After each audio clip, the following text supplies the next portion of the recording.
So it's so nice to see all of you here tonight to celebrate this evening with me. I have a lot of people to thank, and I'll be brief, I promise. First, I'd like to thank Barbara Moses, NYCLA's president, for her kind words. My thanks also to Tom Milch for making the trip up from DC. You're a great leader, and I'm very fortunate to have the opportunity to work with you. And my thanks to the firm and all of my partners who are here for all the support that they gave me and enabled me to carry out NYCLA's mission. And I could not have carried out NYCLA's mission without the support and assistance of Sophia Giancopoulos, who you just saw earlier, for my NYCLA job, and for my oral reporter job. Kelly Cooney, the New York Director of Administration, has been a tremendous help, and as she mentioned, Mary Steinberg has been with me for many years, more years than I care to remember, and she cares to remember.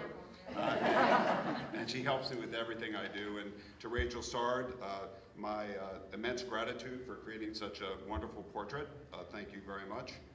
And to the NYCLA staff who's here, including Tony Valenti, who's taking my photo, and everyone else who's here, thank you for all your hard work and dedication. My parents are here in the front row. They were here for my induction. My father Henry, my mother Norma, my sister Janice. I'm so glad you could be here. My wife Christine is sitting to their right. Christine, thanks so much for all your love and support.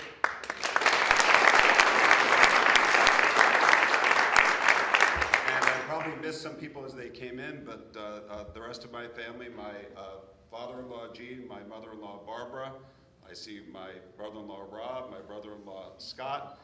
Scott drove up from Maryland, but he's a federal employee. I guess you get a lot of days off. And there's somebody, at least one person here from Syracuse College of Law, Miles Bottrell. All I can say is go Orange. Yeah. Right?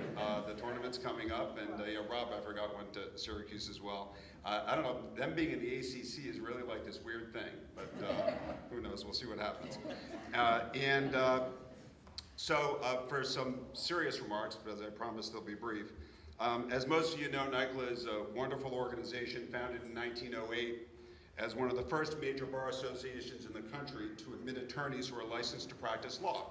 That was the qualification. Didn't matter what your gender was, what your race was, what your religion was, or what your ethnicity was. Now, we often take this inclusionary spirit for granted, but recent events in Arizona and elsewhere remind us that we must be ever vigilant to stand up for the rights of all and to ensure equal protection of our laws. NYCLA's mission includes 4 important components, and these are 4 of many, but these are the 4 that I chose to call out. First, arranging for the provision by its members of free legal services for indigent, low-income, and others in need, ensuring access to justice for all, advocating for a strong and independent judiciary, and encouraging diversity throughout the legal profession.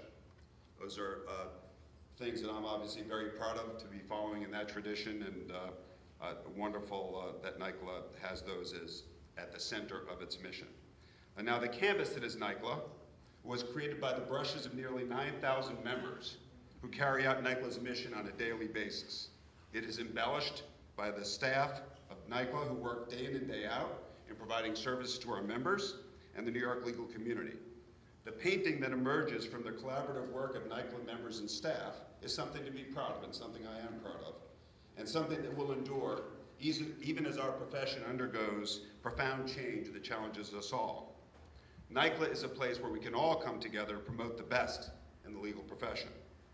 Now, those of you who serve on the board and on various committees know we may not always agree on all the difficult and complex issues that confront us, but so long as we work together in remembrance of those who came before us and all they accomplished, NYCLA will continue to be a shining light here in the shadow of one of the greatest calamities of human history. So how do we do it?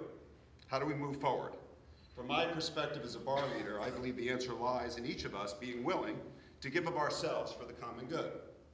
We need to step forward and volunteer, become involved in leadership of NYCLA, join a NYCLA committee, work in one of our many pro bono programs that NYCLA has to offer.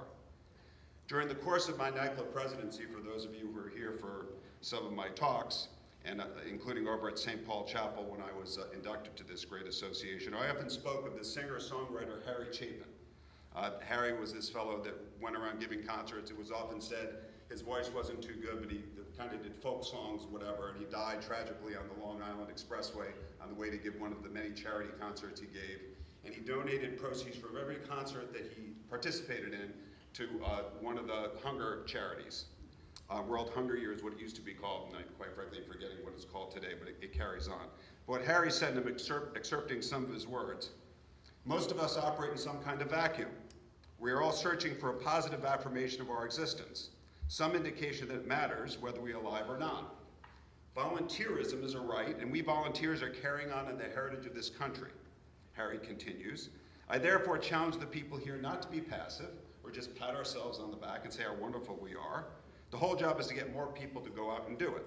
Not only because volunteering is rewarding, but because it is our responsibility as citizens of this great country. Now, if you're an attorney, of course, it's an important part of your profession that you zealously represent your clients and work in prosecution of the claims they're bringing and the defense of claims that are being brought against them. Like Harry, however, I challenge you to do more. Find something you're passionate about. Find a client who cannot afford your legal services and represent her pro bono. Assist a nonprofit in their legal needs. You are blessed with a legal education and a license that gives you enormous potential to help those who are badly in need of help. Let's all volunteer and carry out NYCLA's mission together. And when you're here in this room in future events, and I hope you will be, my portrait will be hanging on that wall, over there I think, and I'll be looking out upon you. Thanks, and I look forward to seeing you across the hall.